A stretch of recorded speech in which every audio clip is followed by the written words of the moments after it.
Bueno, vamos a ver los vasos comunicantes. La teoría de los vasos comunicantes dice que si dos recipientes están conectados por la base, necesariamente su superficie tiene que estar a la misma altura, ¿vale? Esto lo vemos aquí en el primer dibujo, ¿vale?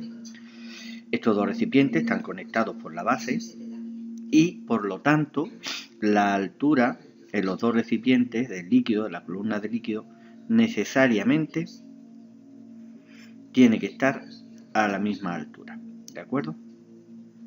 Esto es lo que podemos comprobar si conectamos dos recipientes, ¿de acuerdo? Y lo llenamos con distintos, con el mismo, tiene que ser con el mismo líquido, ¿vale? No con líquidos diferentes. Bueno,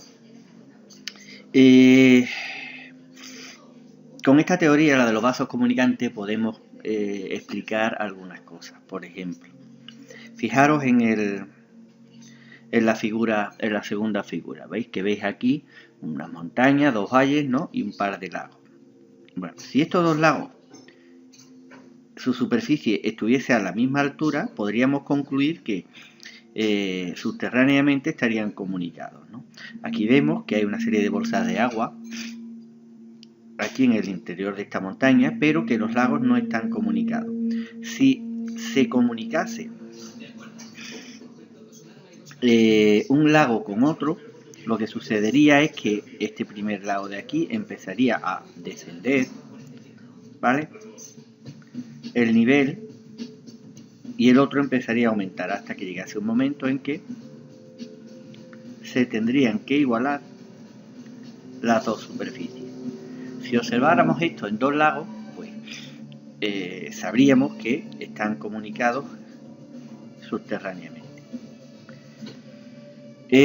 También podemos utilizar los vasos comunicantes, aún podemos utilizar, no, se utiliza en lo sanitario. Fijaros, si observáis pues los lavabos, los inodoros, tienen las tuberías, ¿vale? No son rectas, no se comunica una tubería recta directamente con el desagüe, ¿no? Sino que la tubería tiene forma de un vaso, de vasos comunicantes, ¿no? ¿Y esto para qué sirve? Pues sirve aquí en este caso para formar un tapón de agua.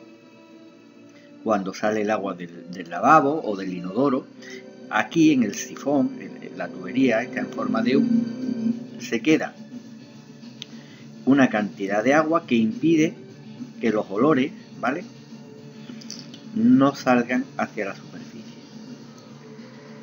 También con los vasos comunicantes podemos llevar agua desde un depósito que está situado a una determinada altura a una población que está a inferior altura, simplemente por efecto de la gravedad, ¿vale? Por efecto de los vasos comunicantes, ¿vale?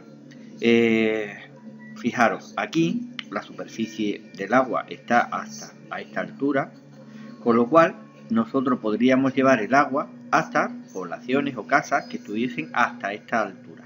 Normalmente la altura debe ser inferior para que el agua llegue con cierta presión, ¿no? Y pueda salir por los grifos con cierta fuerza.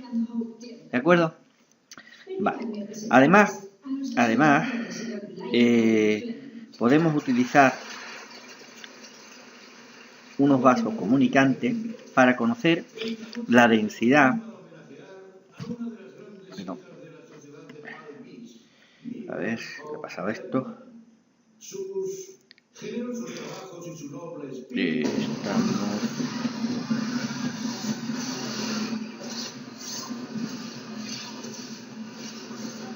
aquí.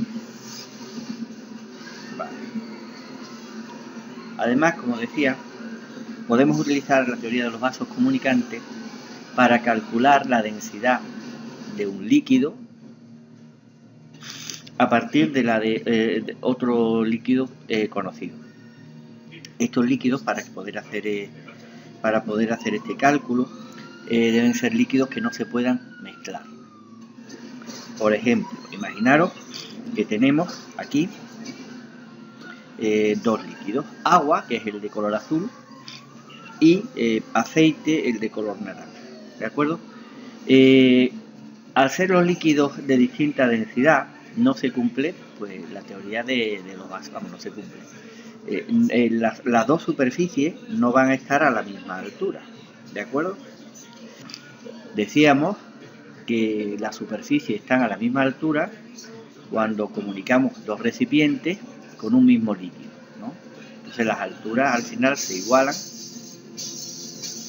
en los dos recipientes. Si los líquidos son o tienen distinta densidad, lo que sucede es que el líquido de menor densidad tendrá una mayor altura respecto al de mayor densidad, ¿de acuerdo?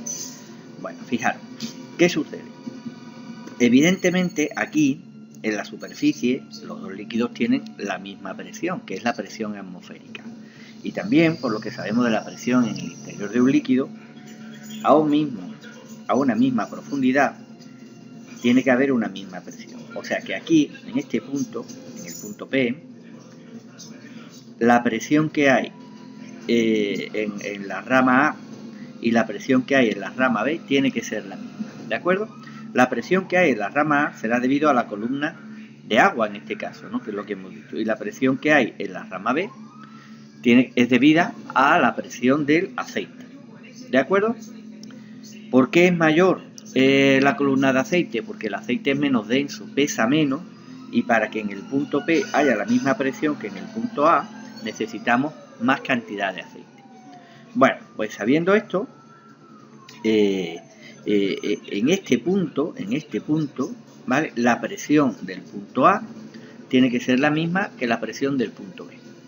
Sabemos que la presión en el interior de un líquido era densidad por gravedad por altura. Por lo tanto, la presión en el punto A es densidad del líquido A por la gravedad y por la profundidad, ¿vale? De la columna A, ¿no? La altura de la columna A. Y la presión en el punto B, densidad del líquido B por gravedad por la columna B, ¿de acuerdo? Gravedad se va con gravedad, por lo tanto, fijaros, lo que me queda es esta formulita: densidad A por la columna A tiene que ser igual a densidad B por la columna B. Bueno, pues eso quiere decir que conociendo la densidad del líquido A y el valor de la columna A y B, puedo calcular cuál es la densidad del aceite o del otro líquido, ¿no? Que tenemos en la otra rama. Por ejemplo, vamos a ver aquí.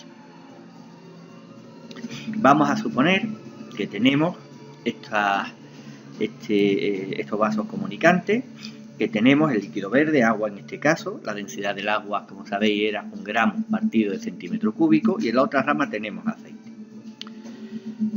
La columna de la rama B es de 8 centímetros. Esta columnita de aquí, ¿vale? Desde la superficie del agua hasta aquí es de 2 centímetros. Por lo tanto, ¿vale? La columna de agua, esta columnita, 6 centímetros. Bueno, pues nada, utilizamos la formulita que hemos visto antes. Densidad del agua, 1. Columna de la altura de agua, 6. Densidad B, en este caso la densidad del aceite, por la columna, que es 8. Despejamos, ¿vale? Y la densidad del líquido B, el aceite en este caso, 6 por 1, 6. El 8 que está multiplicando pasa dividiendo, 6 partido de 8, 0,75 gramos por centímetro cúbico. ¿De acuerdo?